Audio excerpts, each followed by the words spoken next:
Hey, folks. We're here today with a good friend of mine, Ahmed Hello, Elsakaan, hello. a man Hey, with many accomplishments, many achievements, and yet still so young. thank you. Very impressive young man. Ahmed, I'll let you introduce yourself and just talk a little bit about what you do and yeah, how you've contributed to the community so far. All right. Hello, everyone. I'm Ahmed. I am an Egyptian developer based in the UK, and I'm kind of very um, interested with monorepos and making DX generally just better. So I worked on a project called OrbitKit, which kind of aims to give you a reference guide for a monorepo at kind of like a large-ish scale, with all of the various tools that you might want to use. It's still actually in progress, not fully complete, but it's very along the way there. Cool. Well, welcome to the show, Ahmed. Thank you. In addition to, working on OrbitKit, I believe, are you still on the TRPC core team, or are you I formerly I TRPC now? haven't contributed in quite a few time now.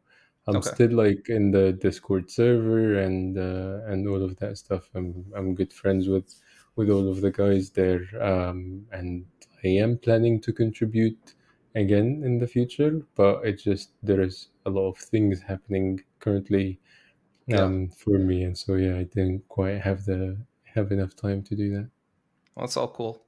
Is TRPC a part of OrbitKit? Yes, it is. Yeah, Cool. so there is a like kind of like an API package that just gets it consumed by any application, and that suddenly has a TRPC API on top of it. So Cool. like you can basically just move your entire API between stacks really easily, but obviously keeping the TRPC layer of it. Yeah. Well, that's definitely really cool. Mhm. Yeah, it's cool to see that the tool that you were using, you still like it enough to include it in whatever Yeah. stack or whatever this Orbit kit is. We'll get into into that later, but yeah. Hmm. And in addition to working on TRPC in the past, I believe you also created Noodle, which was this Hmm. crazy like viral GitHub project, right? Yeah. How did It's how did still that go? So it's still in progress. Okay, I took a bit of a break from it for about 6 months, and now I'm actually back to it. So it's back in the works, which I'm really excited about. And yeah, basically it aims to be a productivity kind of application, like a web hmm, application for students specifically. So note taking and flashcards and task management, all of that stuff, rather than in separate applications that really don't sync together. hmm, We can do it in kind of one platform, and then we can work some magic between them. So automations and kind of rethinking the way just generally productivity for students is. yeah, that's really cool. Yeah, when I was in school, it wasn't as fancy as like an application, but I did Yeah. have a spreadsheet that was pretty, like a set of spreadsheets that was pretty cool because I was very obsessed with grades. Hmm. So being able to take that, like take in the rubric and just lay out, okay, what's the maximum possible grade I could get right now? And also, Hmm. more importantly, what's the minimum possible grade I could get right now? Because as soon Yes. as I got an A in a class, I was just like, we're done. I'm Yeah. not Yeah. Yeah. working on this anymore. But For yeah. me, for me, when I was at uni, I would just kind of bring out the calculator and try to figure out how many marks do I need in the next assignment. So Yeah. then I still I stay on progression, and when it's like the time for the last exam, I would calculate how many marks I need to pass the Hmm. module, in that. And so what I want to also do with Noodle is to kind of have that and be an entire system where you would submit to it, how many marks you got in that assignment, and how much does that assignment weight. For example, if it's like 10%, 20% of the module, and it would kind of keep you on track and tell you what you need to get in the next one, Hmm. how you're doing, and generally Yeah. stuff like that. For me, I think the gamification that I went to was actually probably a hindrance to my Mm. education, honestly. So, I don't know how I feel about that, but, it's something to get invested in something. But to that Yeah, point, I feel like, it's kind of obvious, like, you coming when did you graduate, from I college? graduated the last year actually. Cool. Yeah. Well, yeah, So so it's you're it's you're it's coming been off of exactly a a year. it's been exactly a year? Yeah. Wow. Congrats. We'll Thank you. we'll talk Yeah. about your first year in the enterprise space or Yeah. in professional programming. But yeah, Noodle seems like a very clear line that's like, hey, problem, like Hmm. note taking isn't Yeah. what it should be, or like just general education isn't what it should be, as software tooling goes. And so Yeah. let's create a solution. And obviously, your solution resonated with people because how many GitHub stars did you get at the end of the day? So we are close to 12,000 GitHub stores now. How many thousand? Uh, 12,000. 12,000. Wow. Yeah. Yeah. Yeah. So we had basically a complete straight line up in terms Hmm. of the GitHub stores kind of chart, and then Hmm. it died off a bit, especially with me taking the time off. Yeah, And then now it's starting to pick up again, actually. So that's yeah, it's awesome. really cool. Well, starting to pick up because you're probably working on it again Yeah, now. yeah, yeah, So yeah. awesome. Very cool. Well, I'm curious then. So Noodles, you can draw a straight line between problem and the solution Noodle solves. Hmm. I'm curious about your inspiration to pick up OrbitKit, and I wonder if that maybe has something to do with your 1 year of being sort of in the professional field, or does it? Oh yeah, it does for sure. So there are a lot of kind of different reasons why OrbitKit came to be. Hmm. One of them is that I see in the enterprise space, from experience as well, there isn't enough kind of technical know-hows about how we should move forward with our current setup that we have currently going on, how Hmm. we can scale it up, the actual, not just the application, but the code base itself, its organization and structure, Hmm. how the tools are all working together, how we can scale that up. And the other point as well is that OrbitKit was started at the same exact time that I was taking that break time from Noodle, and it was also because I felt, even for a kind of like an early stage startup, let's say like a startup that is just starting now, Hmm. having the putting in the time and resources to get somewhere like OrbitKit is very time consuming. A lot of the starter kits are saving you maybe a few hours. Hmm. With OrbitKit, you're like, the aim kind of was to save you hundreds of hours at that Hmm. point.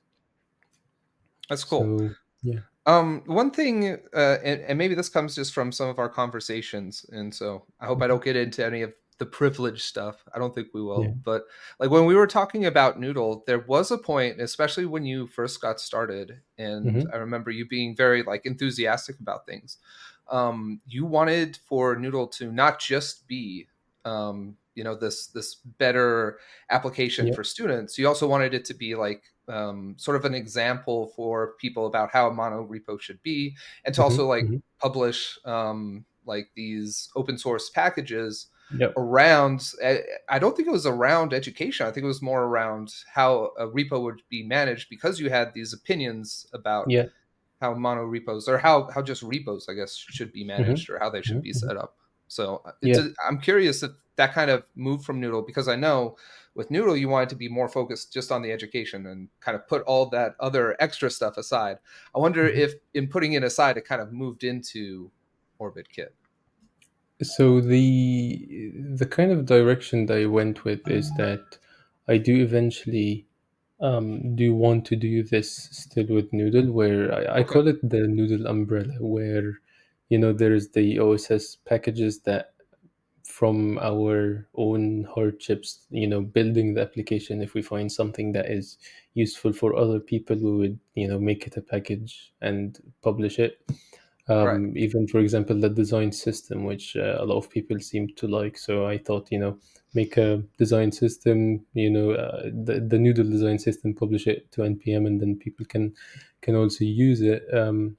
Stuff like that. But eventually, I kind of realized that both of these goals were shipping the actual product and having that OSS, umbrella of stuff kind of contradict each other, where it's slowing me down in terms of development time because I'm the only person working on the entire thing.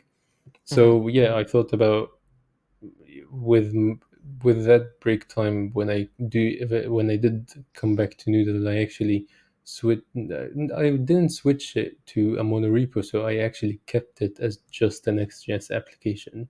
So it's not a Hmm. monorepo yet because the kind of the focus is to ship something early and then work afterwards to actually migrate kind of or merge OrbitKit into Noodle somehow. Even if not merge, a lot of parts from OrbitKit would be taken into Noodle's own specific monorepo. Gotcha. Cool. So yeah. Well, yeah. So just hearing you talk about OrbitKit, it seems Mhm. like it seems like there's two different areas that it's trying to, in my opinion, it's trying to hit both of them, and maybe that's fair, maybe it's not. Maybe we can talk about it, but Mhm. to me, it seems like there's one level which is like mono repo management, which is very Mhm. unopinionated. Maybe it's focused on JavaScript. Like I believe Turbo Repo is more JavaScript focused, or Yeah. maybe it's more general, like NX, or I believe Moon Repo is kind of more open to. But I don't know anything about Moonrepo, to be honest. okay, I'm not. yeah, I haven't put Mhm. too much effort into looking into it, but it's one of the ones that gets like Mhm. thrown Yeah. around there a little bit. But I think NX Yeah. is obviously I'm from NX. We're on the NX channel right now, but Yep. yeah, like so all these tools kind of aim at this one level, and which is more about like helping with the mono repo, and we could probably Mhm. put like PM Yarn or Yarn Yeah. workspaces kind of in this level too.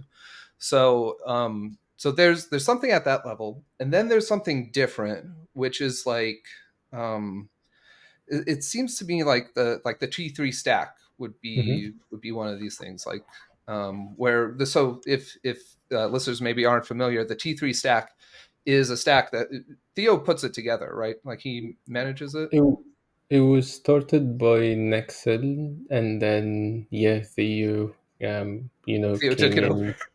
in. Not took it over, but it kind of like it started being a group effort. So Gotcha. Julius as well All right. got on it. Yeah, and yeah, it Absolutely became. no shade to Theo, by the way. He's a good guy. He's kind. Yeah.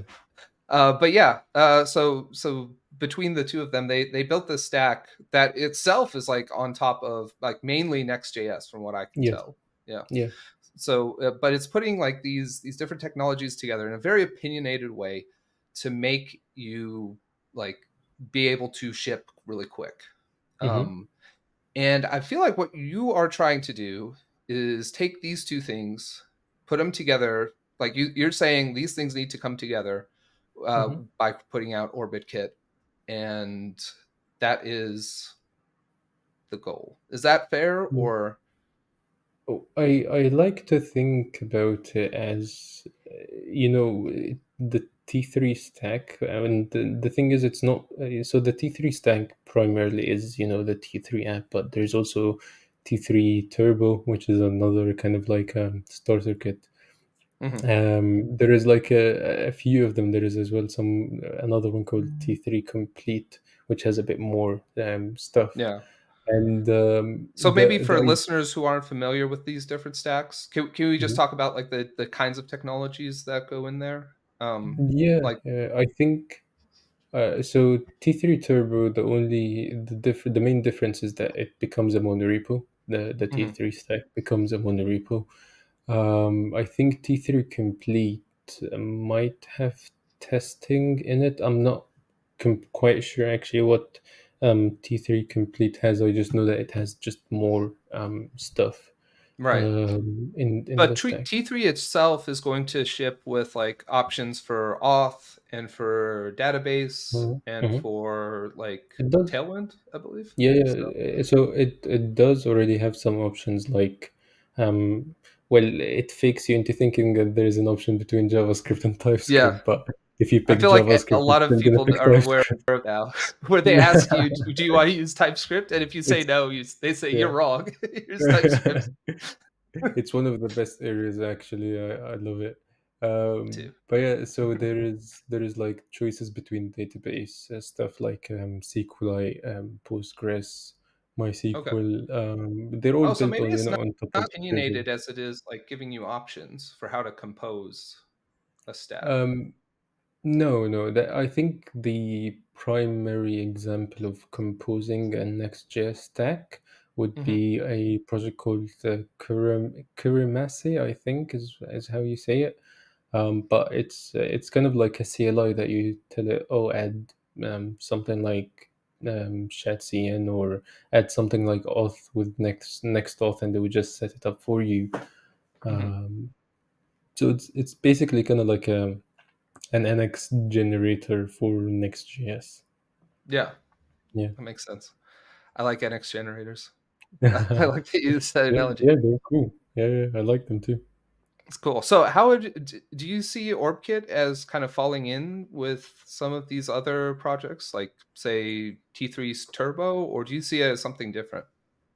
I do see something different, and the kind of the primary thing is that I want to put myself in the shoes of a kind of like a company that is building, something with multiple people, with focus on kind of management of the code base, but also things like testing and mocking and all of that stuff, which I haven't been able to still um, fully integrate everything into OrbitKit. But for example, I have a dedicated marketing and actual application, like web application for the company that would use OrbitKit, stuff like that. So there's kind of like separation in thinking. There's probably a different marketing sales kind of team that would be responsible for the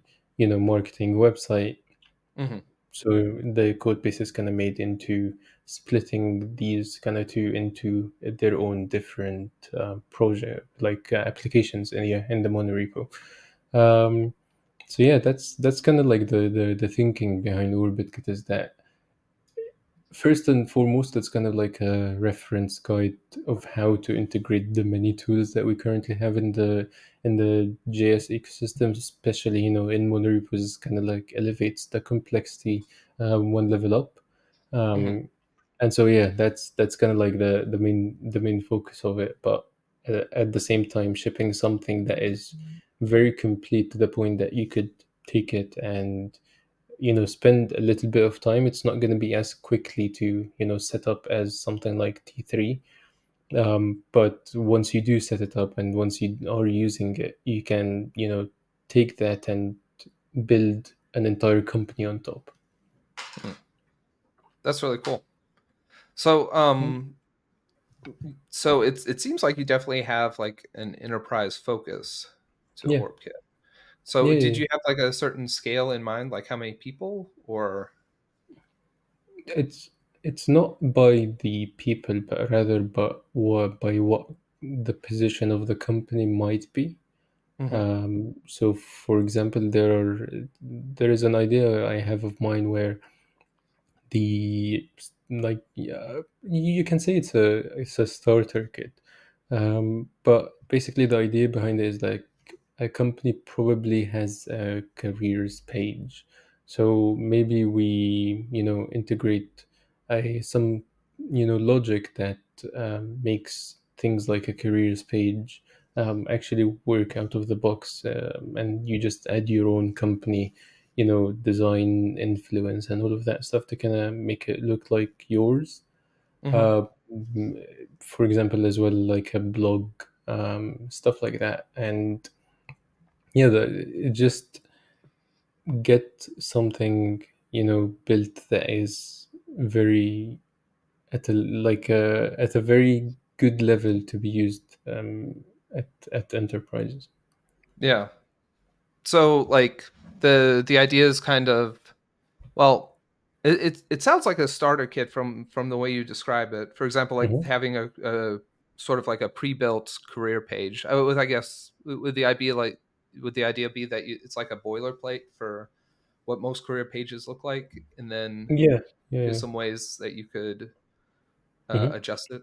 Okay, Yeah, we cool. haven't outlined how that would look like. It's still just kind of an idea in my mind, but kind of like the goal of OrbitKit from the start was to kind of, build something with stuff like authentication, the database management, Hmm. um, your entire design system. So, for example, we have a dedicated UI package where you have, design system components for the company, and that gets used by all of the applications in the monorepo. So we built it around things like Storybook, because we thought, maybe you have a dedicated design system team, and they would then primarily work in Storybook, because Mm. you're not going to test out every single component in your applications.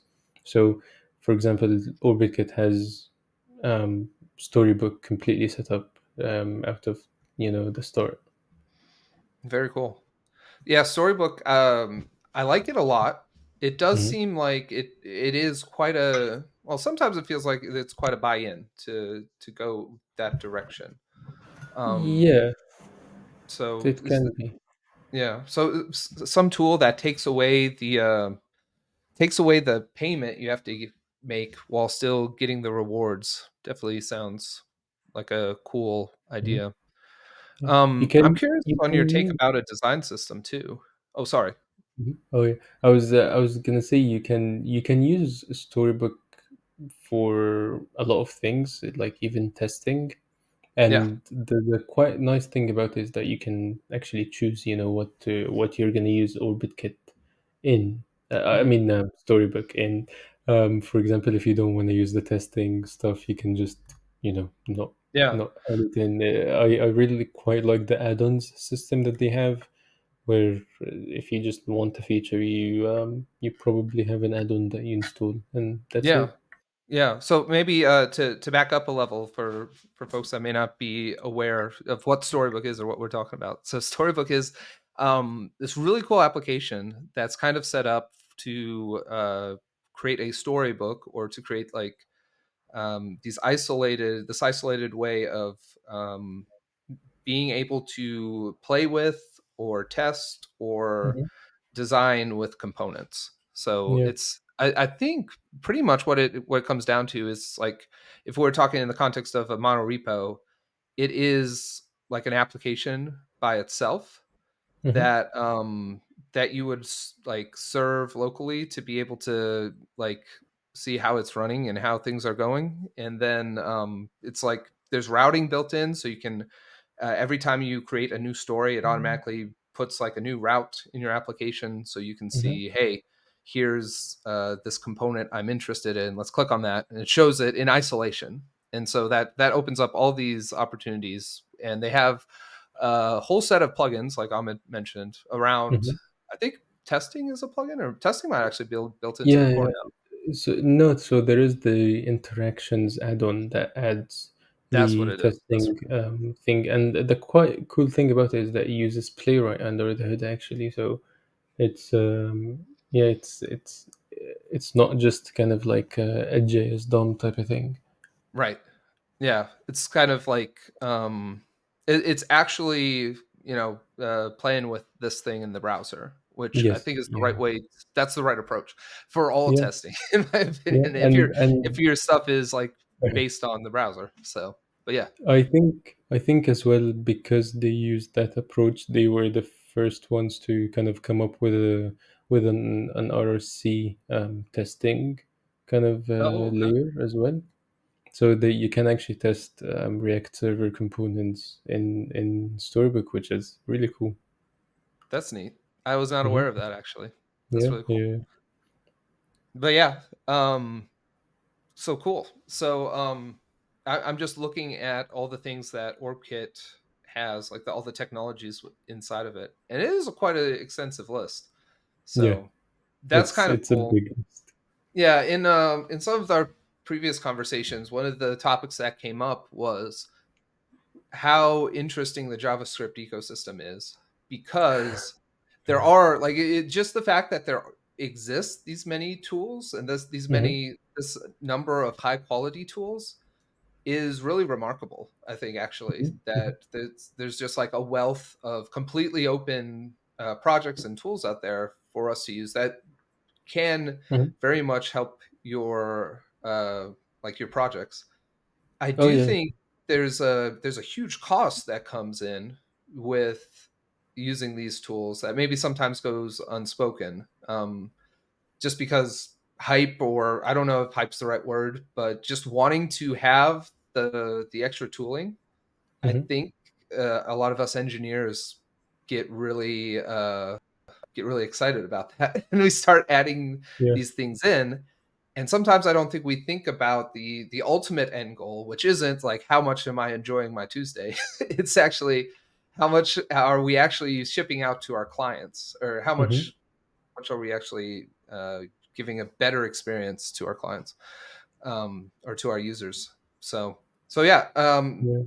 in some ways it's really cool that all these tools exist, but the cost that goes kind of unspoken is like just the training required to be, you know, good enough. Like there's being good enough to use it, and then there's being good Hmm. enough to set it up, and those Yeah. things are two different things, and they're not even really the Hmm. same thing. It's not, these aren't Yeah. just, that's not one scale. Those are actually two different scales. Like There using is. it and setting it up, I think two completely different Yeah. things. There But is even, I would actually think of it as three levels. So it's using the thing and then mhm. setting it up, but also there is a level above it which is setting it up in a monorepo. Oh yeah.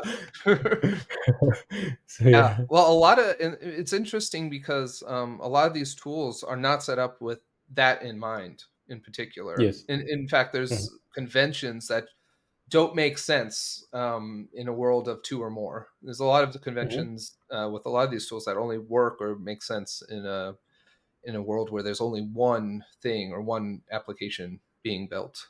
So Mm, I think we're yeah. seeing a change in that, Mhm. um, a good bit.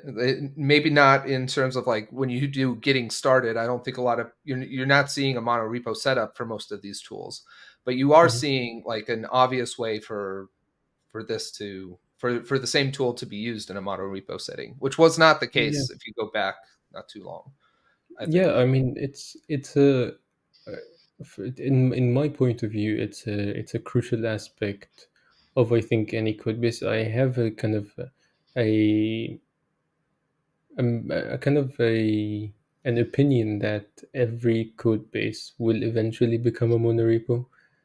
Um, as it as it goes bigger, it's probably going to end up to be a monorepo. In the future. So yeah, yeah, definitely the tooling around the JS ecosystem and all it has been getting a lot better for monorepos, which is yeah, it's really exciting. Yeah. Well, so OrbitKit itself seems, in particular, like mono repo focused, Hmm. just because it is a way for, well, is the idea that you would have multiple brands, multiple, um, be able to support multiple brands or multiple different applications here, or is the idea more that this is the one code base you're going to need for your entire company? It's And it's it's that yeah. This is like basically this is the code base that you might have, for your company if you're if you want a dedicated marketing website.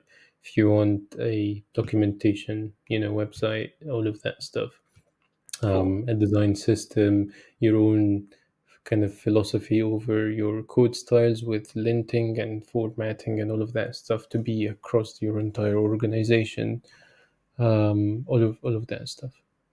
Cool. Well, that's very neat. Um, so yeah, just thinking about things in that light, and thinking about things in an enterprise scale.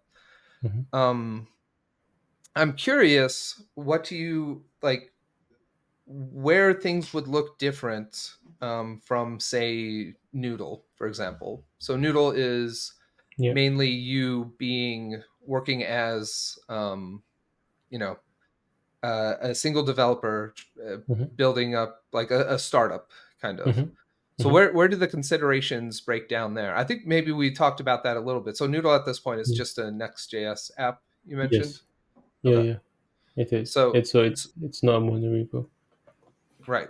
So Mhm. where in building OrbitKit, like where does the OrbitKit being enterprise focused, Noodle being, I guess, more Started to startup be. for focused? Yeah. Where what is in your mind? What is the difference in those philosophies?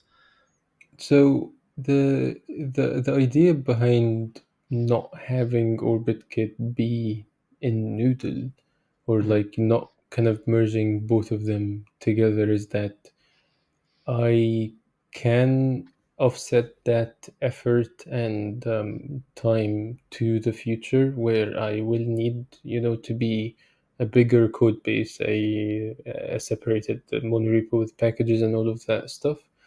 Hmm. Where I think if you have a clear direction of your needs currently, you know that you cannot have a one repository for everything.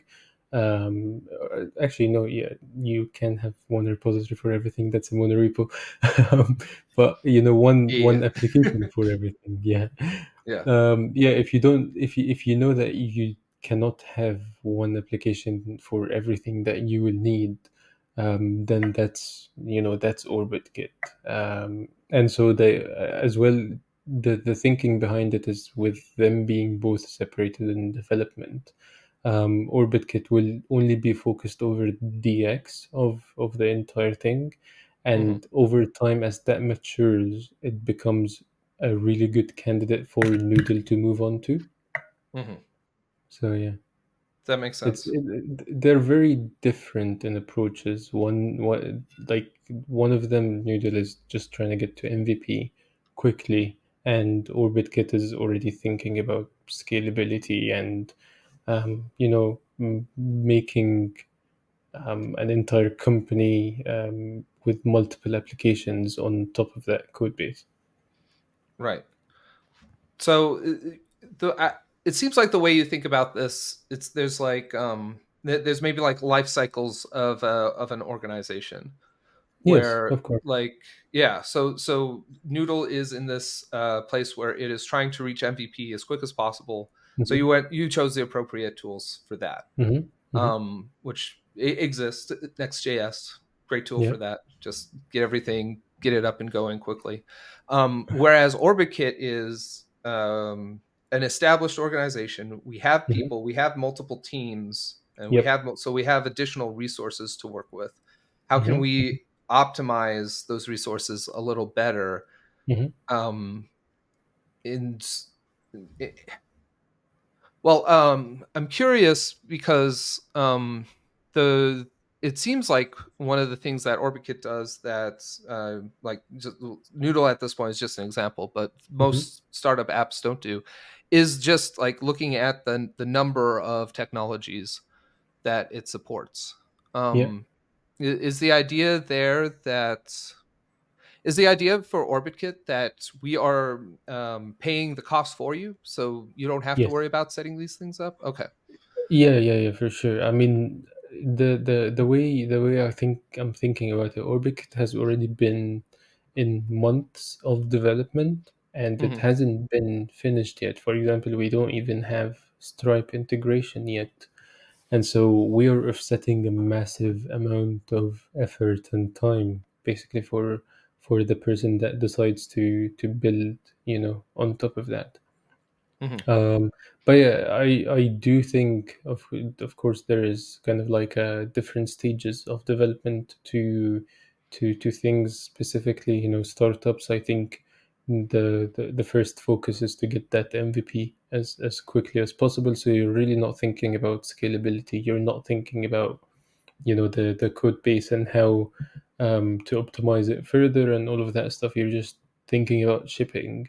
And in most times, monorepo, like a monorepo setup, is going to make you slower a bit Hmm. in doing that, because you're thinking about more stuff. If you do have a monorepo, you're probably thinking about, the code quality and the structure a lot more. Right. Well, So yeah. yeah, I think there's so in some of the talks that I've really appreciated, uh there's like a visualization that gets reached for a lot, where there's some approaches to building software where Mhm. like things start out really easy, things are going along really well, it's you get something out the door, and like the code is bad, the code is crap Yeah, or just something like that, yeah, yeah. but like it's okay in the Hmm. situation where you're in the startup mode and you're trying to get to the MVP. That is exactly what you want, because Hmm. Hmm. if you spend all this time making it so that you know things will scale at some Yep, point in the future, you're going to miss your chance of yep. putting out an MVP. And then by the time you get to the MVP, finally, yes, your team will be really good at building stuff, but it'll be building the wrong thing. Hmm. So Hmm. it will have Yes. missed the mark there.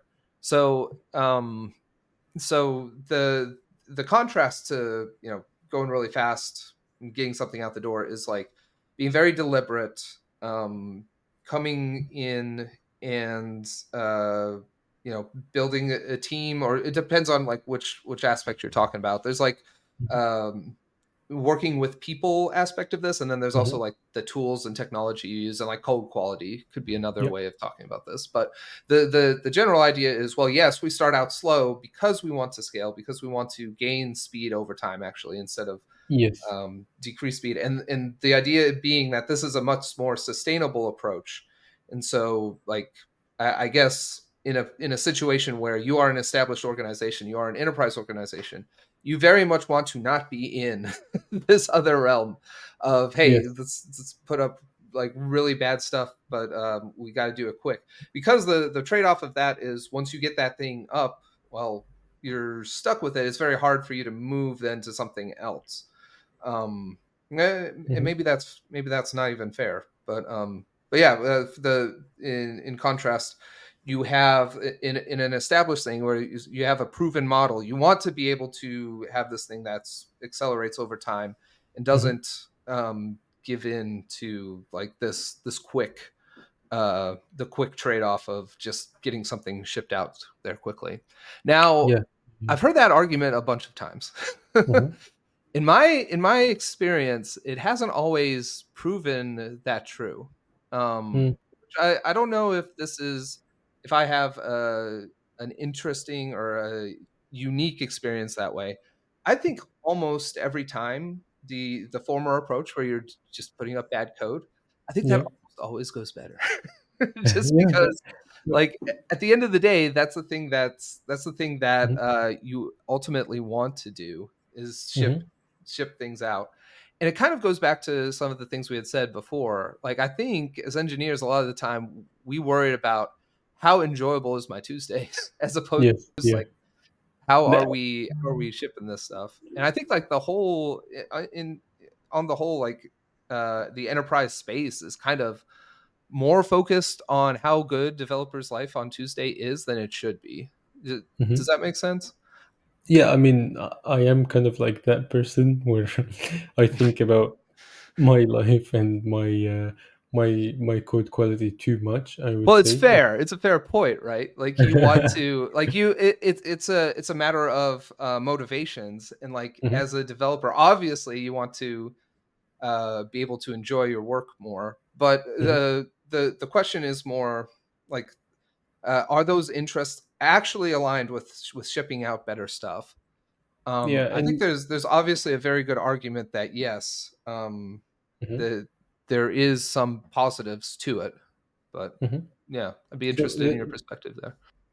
the way I think of it, um, for me, when I started working on Noodle, I kind of took that slow approach where everything has to be, really good quality, all of that stuff, Yeah. and eventually, you realize you're moving way too slowly, Hmm. and especially for a really big kind of, you know, we're kind of Could you speak shooting more for. to why you found you were building too slowly?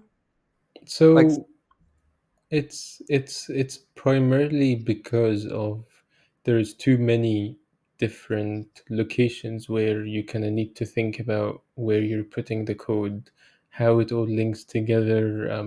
For example, right in a monorepo kind of setting, you might have a dedicated database package, you might have a dedicated like authentication package and API and all of that stuff.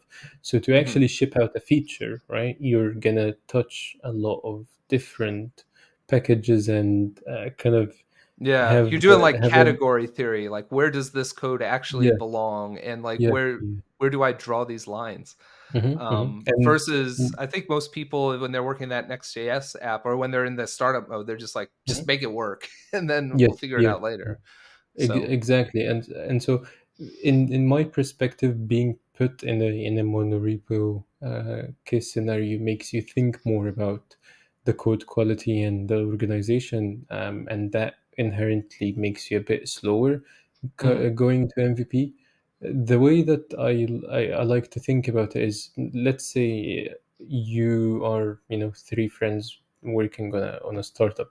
It's probably gonna be quicker for you to just get something to MVP, see if it works, and if it does work, you're probably then gonna get some capital to be able to hire some people and then then start thinking about the code base, mhm, versus starting slowly at a kind of like a monorepo scale and then maybe missing your chance. right. So yeah, that's kind of how I think about it. Is like kind of if there is kind of a chart where it's a straight line, diagonally, when that's where the quick MVP, quick and dirty MVP type of thing is, and then you have like kind of like a line slowly coming up as well, to be the slower one where there is a lot of emphasis on code quality, and at some point they do kind of meet together, I would say, in terms of feature parity and in terms of in that sort of thing. But also from that point on, you Mhm, will have the same amount of capital with or without that code base, the monorepo. right. And so if you got to that point quickly, more like Mhm, more, faster, you would then just kind of from that point on take more consideration to the code base and mhm. scale that up. Yeah. Well, so one of the places where like quick and dirty versus like sustainable does seem Hmm. to hold true for me Hmm. is when you have an engineer who has built something like this before. Hmm. Hmm. Just because that engineer has then, has done has done an iteration of this, whether that worked well or not, they either way the engineer has like more experience to be able to say, okay, well, I know how this is going to go somewhat, Hmm. so let's see Hmm. if we can fast track this because I've already been down this Yeah. road at least, for more experienced engineers, like if they're building some database layer to their application, a lot of Hmm. engineers have done that many times. I think there's Hmm. definitely this desire for us, for a lot of engineers to take this thing like, hey, I've built this application before. A lot of this is very familiar. I do know how to Hmm. do it, so I can do it relatively quickly. But hey, wouldn't it be that much nicer to just have some sort of package to do it for me, Hmm. right? So I know, like, just bringing back some of our stuff from what we've talked about before, like, it's a lot of ways that's what TRPC is. It seems Yeah. like to me, it's like it's maybe operating at a different level because I feel like it's more focused on like having really good types for a dedicated backend, but it's the Yeah. perfect tool set for building something like that. Yeah. Yeah. Um, Yeah. so like in some way those tools are super helpful, but I do think like being aware of these tools, it's like there's almost like a pragmatic side to things, which is an engineering question of how do I get this done and how do I get it done well. And to the JavaScript ecosystem's credit, there's a plethora of tools out there and a lot of really high quality tools. Let's just pull one off the shelf and we'll use it and we'll get good at using it. Like Mhm. TRPC is a great example. I think the TANStack libraries are a great Yep. example in that I area. agree. There's a lot of really cool examples of this. But then there's also a more like maybe in contrast to being engineering focused, more like I don't want to say scientifically focused, but maybe it'll be more like abstractly focused. Like what are the patterns that work, and what are the patterns that this engineer who's been doing this for 10 years now, how what do they have that someone else Mhm. doesn't have. I think they actually do have something beyond the person that's just reaching for TRPC for the first time, for example. Like even though Oh yeah. TRPC is a really well built piece of code and with like the great examples, and it's very easy to follow that guideline. I think what the experienced engineer is doing is actually something a little bit different than that, Mhm. where whether they're using TRPC or not, I think they have some advantage in being able to build that the thing that scales kind of over time. So Yes. Yeah, yeah, so yeah. I agree with that. With the kind of the current state of the JS ecosystem as well, it was actually a challenge to come up with what will be the stack for Orbit. So, for example, right, for authentication, you have do you want to go with like Lucia auth or next auth, or there's also things like clerk and superbase auth and all of that stuff. Like there's a lot of choices and they all work really well. Yeah. So yeah, it's I do like that we have the choices. I at the same time I do envy the kind of the other ecosystem that just have one thing, like one way of doing things. So there's advantages of one to another. Mhm. And I do think as well, building stuff like OrbitKit or your own applications and all of that stuff, eventually you get to know what works and what doesn't for you.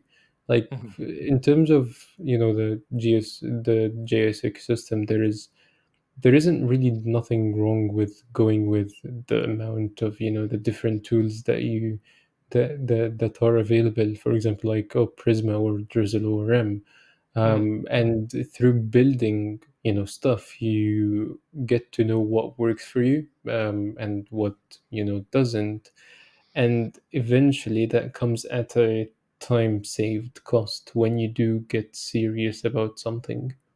Mhm. Or in your workplace, there is a new project or something being worked on, you can more like confidently recommend something because you have the experience with it, you have used it. Yeah. Mhm. So there's something interesting I think that happens at it's something that I've experienced at least, which is when I am building something, um, there is a way I expect certain packages or certain technologies to work. Mhm. And sometimes like the tools don't actually work the way I Mhm. anticipate them to or the way I expect them to. And I actually get quite frustrated with that Yeah. sometimes. Like for example, when I first got into sort of these SSR frameworks, it's not something I had typically gotten into. Like Mhm. starting building applications, I was very much on the SPA, so single page application Yeah. frameworks. So Angular, old school React, that kind of thing. Um, and for me, for example, as a concrete example, what I wanted to do if I wanted to have some like a server side rendered thing, I didn't really want something that looked like Next, for example. Hmm. I Yeah. wanted something that took my SPA and like pre-built pages for me along Yeah. the routes, so I didn't have to build something different. And so when I first encountered some of these SSR frameworks, I became very frustrated because these take the exact different approach. I think that's just Hmm. like one example of this thing though that that I think a lot of engineers experience, where this is something this is some expectation I have because I like to build things this way. I want a Hmm. tool, and it seems obvious it should exist somewhere out there. Maybe we're just spoiled because the generation of programming we live in, like there's an npm package for most Yeah, things, there but probably is. sometimes there's not. Very rarely there's, or maybe it is, but it doesn't work the way you want it to. Maybe Hmm. that's Hmm. the better way of saying it. So I don't know. That's something that I've encountered. I'm Yeah. curious. So you mentioned like the way OrbitKit works. Can you actually choose between different auth No. systems, or are you saying everyone's got to go down this way if you go with OrbitKit? Yeah, so currently it is, this is it. Okay. You know, this is what we have. But there is definitely the plan in the future to make it a lot more customizable, Yeah, because, like you a know, as you CLI said, option somewhere when you're generating this thing that says, "What do you want to use for auth?" Kind yeah, of. yeah, yeah, yeah, Okay. basically something like that. Because as you said, you know, a lot of developers, they have this thing that they really like to use, and you know, they're quicker with it, they understand it better, they want to use it. And so you typically, as kind of like a boilerplate starter kit provider, you need to kind of adjust to that need, and provide that options thing. So yeah, I do think, however, with stuff like frustrations over things not working as expected, there is two categories that I kind of like to separate them into. Where if it's a tool that is not working as expected, for example, not like an applications type of tool, not like a production dependency, but rather a development dependency, and it's not working as it should, but it, you know, like it should work the way that you want it to, Hmm. probably then you're doing something wrong. Hmm. Like there is a lot of kind of different case scenarios where one of my, you know, biggest um, tools that I get really frustrated with is ESLint. But you know, I do need to use it because there is the entire ecosystem around it, and Hmm. for a big code base, you know, it makes sense to use it.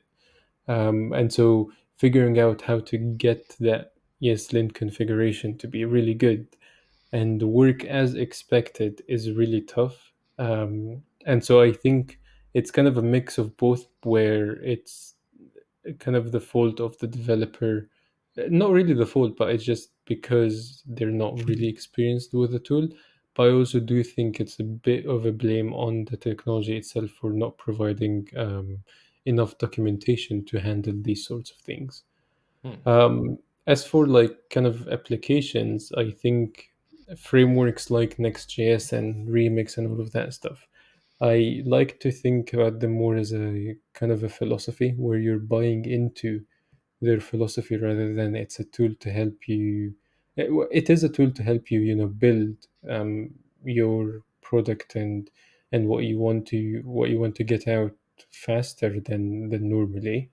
Hmm. But you know, there is the kind of mentality that you have to as well, you know, align with that said framework, or things like that. Right.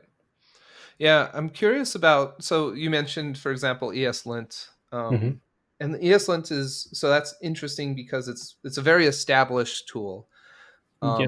There's not really like for some scenarios you may actually have some debate, for example, between your engineers about like, well, which way should we go for this? Like Yeah. for end-to-end testing, I think Cypress and Playwright is like Hmm. kind of an interesting conversation to have. Maybe for Hmm. unit testing there's like um, well, do we go with Jest or do we go with some oh, shoot, what's the one that everyone's using now? It's a The Vita. V test, yeah. Yeah. So there's some discussion among some of those, but for ESLint, it's pretty much everything I've seen, at least for linting specifically, is going to Hmm. use ESLint Hmm. um, these days. So it does seem that there is this natural thing that happens in the ecosystem where things do get established, or in Yeah. ESLint, for ESLint, it's established as the one. Other Hmm. tools kind of get established as like one of the options you would choose. Yeah. Like Um, Biome, for example. yeah, and like so for example, the for routing, React Router, I think, has always been sort of the default way to go for a lot of these Yes. things. Yeah. Yeah. Yeah. Um, but we do see this interesting thing that happens with like innovation on these tools, because there's sometimes that um, things inside of these tools I think people get frustrated with. I think Hmm. I kind of heard that in your voice a little bit when you're talking with ESLint. Like you want something Yeah. that works a little differently, or is like a little more easy to I think understand. So, I think my frustration with ESLint has been the entire V9 kind of release. I think, yeah, and obviously you're not gonna have the ecosystem moving, with the completely new philosophy of doing configuration for the linter. mhm, But I do think stuff like the VS Code extension, only having it as an experimental thing for so long and it consuming so much memory and stuff like that, while also calling that version production. Obviously, it's production in terms of the CLI, but the stuff around it is so early on that it is not, you know, production level. It is now, I think, but yeah, from like early on, oh my god, it was very hectic to find how to do things for that new kind of mental model. yeah. Well, when it comes to innovation, I think there's still room, for example, for other Hmm. packages to kind of step in. Hmm. Like I think we're seeing that with because I mentioned routing. Um, uh, th- the 10 stack router package came out, and it was Yeah. very interesting because it was really pushing for type safety inside of the routing, which was Hmm. really cool idea. I thought well executed when I was playing with it. And I think now, because of that, React Router has seen it and is bringing a lot of those similar, ideas into theirs. So innovation kind of I don't think. Well, I haven't checked the download numbers recently, but I don't think like TanStack Router is in jeopardy of like superseding React No, no. Router in terms of downloads, but just the Hmm. fact that it exists right now, and it's probably, I imagine it's on an upward trajectory. The fact that it exists and it did something good kind of Hmm. forced the de facto tool to make adjustments there too, which I I, there, I there is I'm okay with, I Yeah, guess. there is there is another argument as well, which is it's not really forced. The other kind of, I guess, player in that category to Yeah, also do the forced is same, maybe the but bad rather, word, but yeah, yeah. it's kind of like, when you do something from a completely different, um, you know kind of, a completely different take on it. It's still Mhm, trying to, solve the same problem. You kind of, come to that innovation bit, where then the other one is like, oh, we can do that. Like, oh, we didn't think about that, and mhm. that kind of elevates both of them at the same time, which I think is really cool. Yeah. Yeah, that's an interesting phenomenon. I think that happens Hmm. in this field, which is really cool. I actually think like the JavaScript ecosystem is like the best place to see a lot of this open source, uh, the interesting stuff that can come out of open source Yeah. happen, because it's this is one of the things that gets me real jazzed about being an engineer, is just like this idea of the having these commons where Hmm. like just the nature of our work, um, because we're dealing with code that, uh, talking with some of my friends here in South Carolina, they're engineers, but they're engineers that work on cars. So they get really excited about like working on these cars, but when they have to get parts, like Yeah. that is a real thing for them. Like they have Hmm. to find the part first of all, buy the part, and then put it together, and then you have to worry about like you're not worried about bad code, you're worried about like it rusting or something like Yeah. that, or it Yeah. being Yeah. Yeah. damaged in Yeah. some way Basically, that's not yes. fixable. It's yeah. But It's very similar.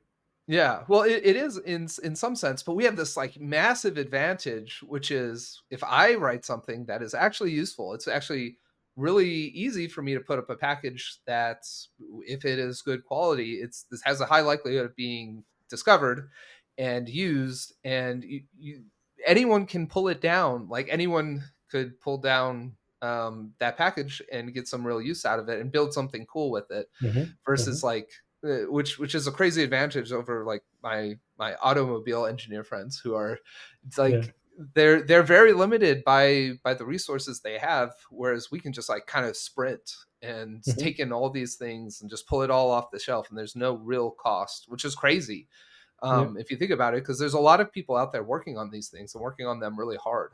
Hmm. But this kind of this crazy cool phenomenon where we're all kind of like, that is okay, I will be taken care of financially. Yeah. It's just If like you this think. weird trust we put into like putting these things out in the comments that, well, because Ahmed has worked on these packages, he's more likely to be employed and given employment, or is more Hmm. likely to, when he releases Noodle, to get a lot of people that are going to be Hmm. immediately interested, or X, Y, and Z around Yeah. those Yeah. lines. So it's like a really interesting and really novel, not novel in this just the sense of being new, like way of monetizing work, which Hmm. is crazy and really Hmm. cool. Hmm. So Yeah. I mean, through open source, everything that came to my professional life was from the open source field. mm. And speaking about the cars and stuff, actually, cars is my second hobby, I would say. Oh really? Yeah, besides coding, and kind of the way I think about it is that while if you're modifying your car, if you're doing stuff to it, you're kind of looking at what parts you can find Hmm. that are available.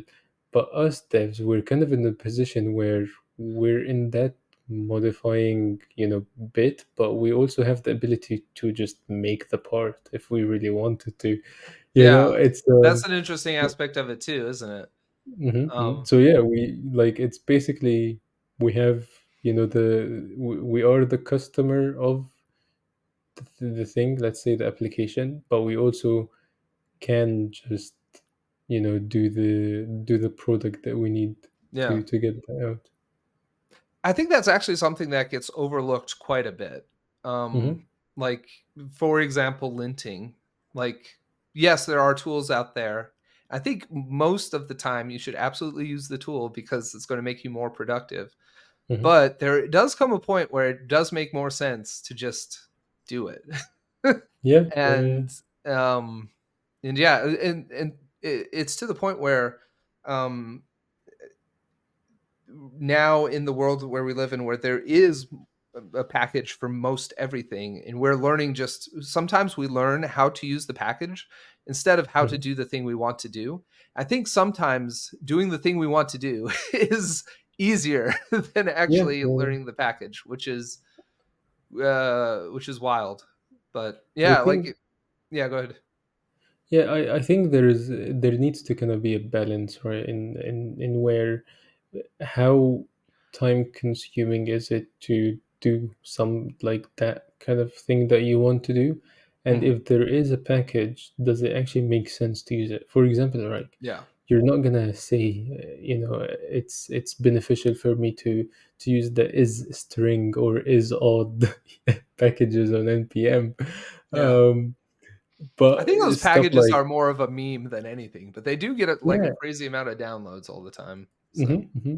And so for me it's like it really depends how how big of an impact that package makes does on your code base. Like we can also relate it to cars where like a small package would be kind of like a lower arm for your suspension, but an entire framework would be your chassis for the car. So yeah. Yeah. Yeah. Well, yeah, it's definitely interesting to think about like the way those things relate for sure. Yeah, for Yeah. sure. Well, cool. Well, Ahmed, appreciate you being on the podcast, sir. It Thank was you. fun. We got to talk about cars and got to talk about monorepos and a bunch of interesting stuff.